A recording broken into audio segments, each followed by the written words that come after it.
ከጡትሽ አልፎ ካንሰሩ ወደ ጉበትሽ ተሰራጭቷል አሉኝ። ይህ ነገር ጡትሽ ቢቆረጥም ዋጋ የለውም ወደ ሳምባሽ ስለሄደ፣ ስለዚህ ኬሞ መጀመር አለብሽ አሉኝ። ከ89 ጀምሮ የወገብ ታማሚ ነበርኩኝ እኔ። ማለትም አሁን እዚህ መጥቼ ጸበል እስክገባ ድረስ የወገብ ታማሚ ነበርኩኝ። ስሜ ነስፊያ ይባላል። እምነቴ ሙስሊም ነው። ማያድነውን ይህ ሁሉ መድኃኒት አሸክመው ለብዙ ወራት ይህን መድኃኒት ይውጥ ነበረ። እቺ በእጄ የያዝኳት ልጄ በተወለደች በ45 ቀኗ የጭንቅላት ኦፕራሲን ተደረገላ። ሙሉ ጭንቅላቷ ኦፕራሲን ነው። የምትመለከቱት ሕፃን ታዳጊ አይኔ ከሩቅ ማየት አይችልም ነበር። እኚህ እናታችን በድንገት ወገቤን አሞኝ ሐኪም ቤት ሲሄድ ወገብሽ ተጎድቷል፣ ዲስክ መንሸራተት አሉኝ። በአንድ ጊዜ እንድድን ብሎ 56ቱን ክኒን በአንድ ጊዜ ወጣው። በከፍተኛ ጨጓራ ህመም እሰቃይ ነበረ። ምግብ እንኳን አልቀምስም ነበረ። የማህፀን ቁስለት አለብሽ፣ ስኳር አለብሽ፣ እንዲሁም ለ10 ዓመት ያሰቃየኝ የራስ ምታት እንዳለብኝ ከሐኪም ቤት ተነግሮኝ ነበረ።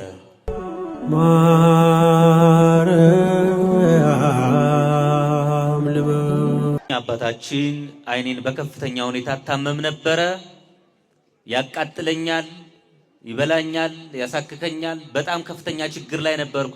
እዚህ ቦታ መጥቼ በ3 ቀን ውስጥ ድንግል ማርያም አይኔን ከህመም ነፃ አድርጋኛለች። ድንግል ማርያምን አመስግኑልኝ ብለዋል። አመስግኑላቸው። ዛሬ የተመሰገነ ነው። የእመቤታችንን ታምር እንግዲህ በቲክቶክ ነው ሁላችሁም እንደምትሉት ያየሁት እና ደጅሽን ብታስረግጭኝ እመቤቴ እያልሁ ሁሌም በጸሎት ሰዓት ለምናት ነበረ። ያው ሰዓቱ ደርሶ ደጇን አስረግጣኝ እዚህ መጥቼ ለመቆም በቅቻለሁ። ስመጣ ከ89 ጀምሮ የወገብ ታማሚ ነበርኩኝ እኔ። ማለትም አሁን እዚህ መጥቼ ጸበል እስክገባ ድረስ የወገብ ታማሚ ነበርኩኝ። ሰኞ ነው የመጣው። አሁን 6ኛ ቀኔ ነው። ግን ያ ሁሉ ስቃይ ያ ሁሉ ችግር ተፈቶልኝ ዛሬ እንግዲህ ያው በደንብ ቁሜ እናንተ ጋር ለመገናኘት በቅቻለሁ። እግዚአብሔር የኔን ችግር አይታ እንደፈታችልኝ የእናንተንም የሁላችንም ችግር እመቤቴ ትፍታልን። እኚህ እናታችን ስውራ ማርያምን ጠይቄ ያፈርኩት አንዳች ነገር የለም። ልጄ በውጭ ሀገር ነው የምትኖረው። ትልቅ ጉዳይ ገጠማት። አጣብቂኝ ውስጥ ገባችብኝ። ለደጅሽ ለሀገሯ አብቂያት፣ ከዛ ደጅሽ መጣ ቋጠሮ ይፈታላት ብዬ መጥቼ ለመንኩኝ። አላሳፈረችኝም። ጊዜ ቀን አልጨመረችም። እኔ ባልኳት በዚያ ነው ጊዜ ልጄን ሁለመኗን አስተካከለችላት። ከፍ አደረጋቸው። አመስግኑ። እሺ እኔ ልጄ ታሞ ነበርና ወርቆብኝ የጎን አጥንቱ ተሰብሮ ከዛ ሆስፒታል ልጄ ራጅ አነሱትና ግዴታ ኦፕሬሽን መሆን አለበት አሉኝ። ልጁ ደግሞ በጣም እንትን ነውና በፊትም ታመነ ኦፕሬሽን አይሆንም ብዬ ስውሯ ማርያም አመጣሁት። ስውሯ ማርያም መጥቶ 3 ቀን ተጸብዬ ሄጄ ተመልሼ ልጁ በሳምንቱ በእግሩ ቆሞ ሄደ። ለኔ ያረገችው በጣም ታላቅ ነው። ለእናንተ እንድድረስላችሁ አመስግኑ። ከፍ አድርጋችሁ አመስግኑ። በሰርጀሪ ብቻ ነው የሚስተካከለው ተብሎ ነበር። ነገር ግን በ3 ቀን አስጠመቅኩት። በ3 ቀን ውስጥ ቆሞ መሄድ ጀመረ ብላለች። አመስግኑላት። እኚህ የምትመለከቷቸው አባታችን በ3 ህመም ሰቃይ ነበር።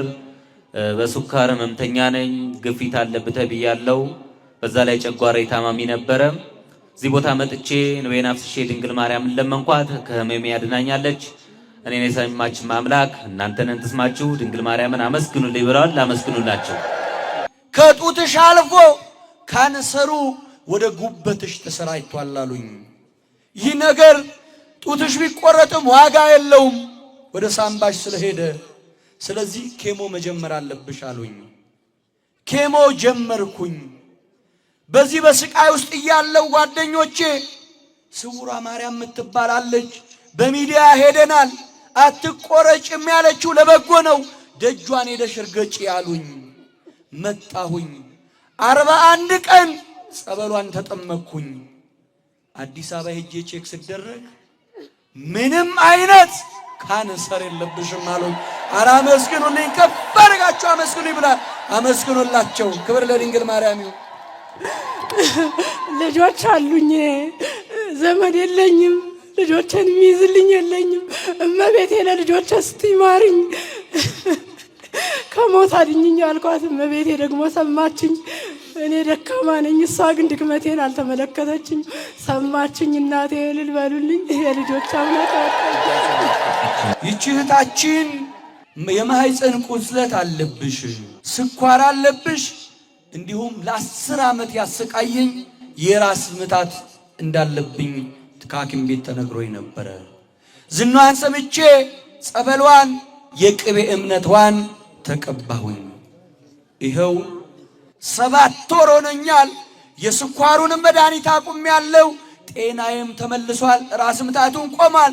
ማህፀኔም ደህና ነው። ከፍ አድርጋችሁ አመስግኑልኝ ብላለች። አመስግኑላት። ክብር ለድንግል ማርያም ይሁን። የእናታችን ልጄ ኳስ ተጫዋች ናት። በድንገት እግሯ ታመመ። ሐኪም ቤት ስትሄድ ሕክምና ለማድረግ የታመመው ያበጠው ቦታ ምንም አይነት ደም ስር የሚታይ የለም አሏት። በጭንቀት ውስጥ ሆና በቃ ደም ስሬ ካልታየ መታከም አልችልም፣ ስውሯ ማርያም መጥቼ ግን እዳናለሁ አለች። ስውሯ ማርያም መጣች።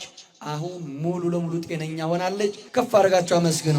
ይህች እህታችን ልጄ አሁን ያዘልኩት ልጄ 4 ዓመቱ ነው። ከተወለደ ጀምሮ ተራምዶ ማያውቅም፣ ዳዴ ብሎ ማያውቅም። እየተሳበ ነው የሚሄደው በሆዱ ተኝቶ። እዚህ ዝናዋን ሰምቼ የብዙዎች የሕፃናት አንደበት ሲፈታ የማይራመዱት ቆመው ሲራመዱ አይቼ መጣሁኝ። 3 ቀን ብቻ ጸበሏን አስጠመኩት። በዳዴ መሄድ ጀመረ።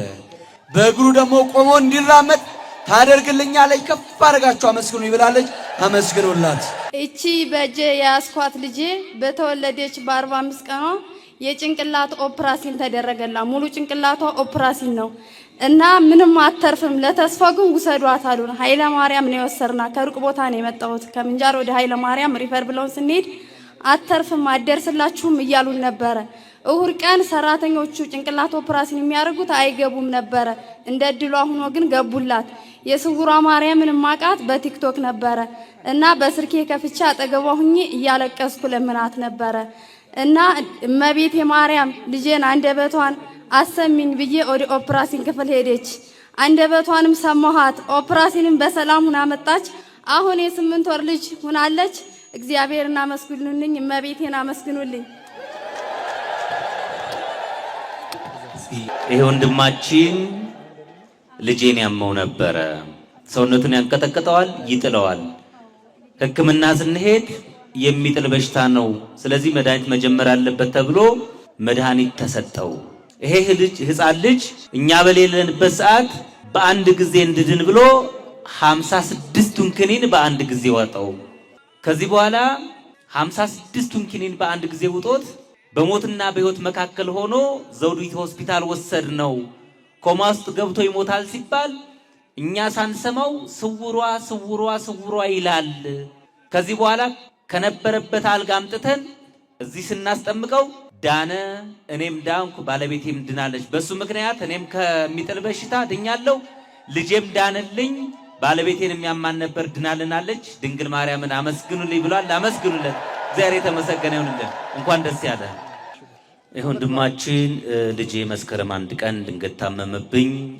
ከወገቡ በታች መንቀሳቀስ አይችልም። በተጨማሪ ደግሞ መተንፈሻ ችግር ገጠመው። ይኩረፈረፋል፣ ሳምባው ላይ ችግር አለ ተባልኩ። ሐኪም ቤት ወሰድኩት። ያልሄድኩበት ሕክምና የለም።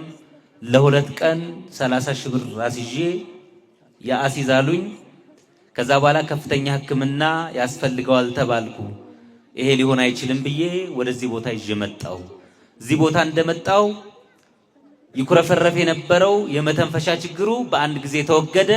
መንቀሳቀስ የማይችለው ነርቭ ነው የተባለው ሰው አሁን መንቀሳቀስ መንፏቀቅ ጀምሮልኛል። ትልቅ ለውጥ ላይ ነው ያለሁት። ድንግል ማርያምን አመስግኑልኝ።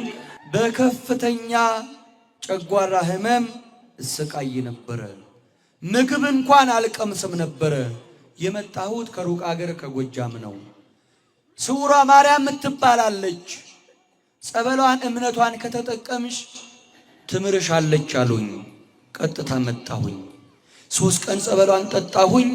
ምግብ መብላት ጀመርኩኝ። ጨጓራይ ሙሉ ለሙሉ ጤነኛ ሆነልኝ ብላለች። ከፍ አድርጋችሁ አመስግኑላቸው። ከአንድ ዓመት በላይ የሱካር ህመምተኛ ነበርኩ። ሰው ጸበሉን ሲሰጠኝ ስጠቀመው ለውጥ አሳየኝ። ስለዚህ መሄድ አለብኝ ብዬ መጣው። እዚህ ከመጣው ጀምሬ መድኃኒቱን አልጠቀምም። ፍጹም ጤነኛው እየንቀሳቀሳለሁ። እግዚአብሔርን አመስግኑልኝ፣ ድንግል ማርያምን አመስግኑልኝ ብሏል። አመስግኑለት።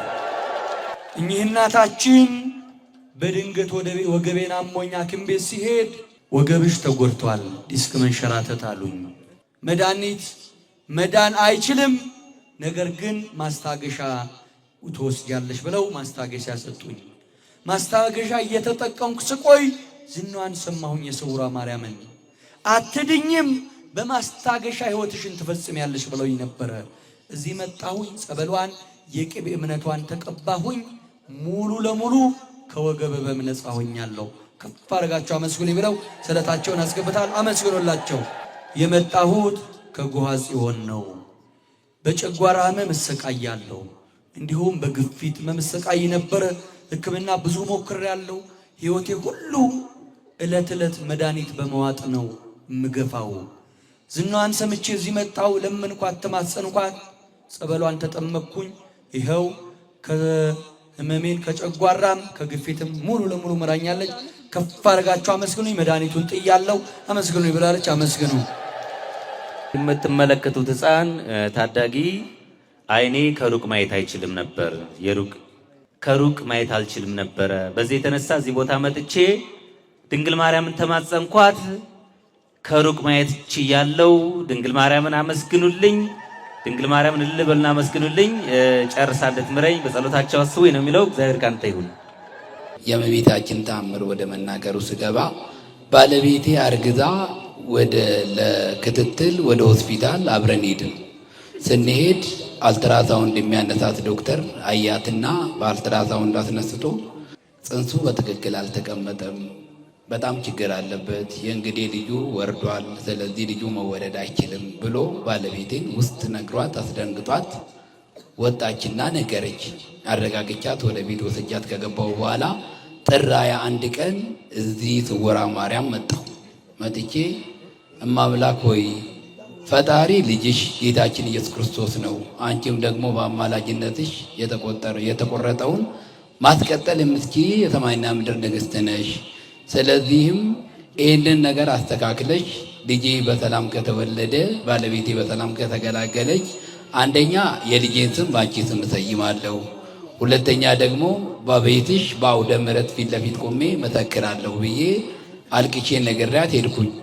በመጨረሻም እመቤታችን ቅድስት ድንግል ማርያም በጣም የሚገርመው ሰኔ 20 ቀን ልጇ ወዳጇ ከ3 ዓለቶች ላይ ቅድስት ቤተ ክርስቲያኗን ሰርቶ ያነጸበት ቀን ላይ የኔ ባለቤት የማርያም ማርቆስን በሰላም ተገላግላ ይኸው ለመመስከር አብቅታኛለች። አመስግኑልኝ። ስሜ ነስፊያ ይባላል። እምነቴ ሙስሊም ነው። በጣም ታምሜ እሰቃይ ነበር። የስውሯ ማርያም ታሪክ ሰምቼ ሰዎች ነገሩኝ። እኔም ከደጇ መጥቼ ጸበሏን ጠጣው፣ ተጠመቅው። ከህመሙ ሙሉ በሙሉ ፈወሰችኝ። ስለቴን 1500 ብር አምጥቻለሁ። እልል ብላችሁ የክርስቲያኖችን እናት አመስግኑልኝ ብላችኋለች። አመስግኑላት።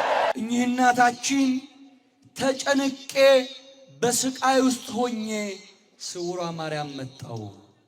የመጣሁበት ምክንያት ልጄ በጠና ታመመብኝ።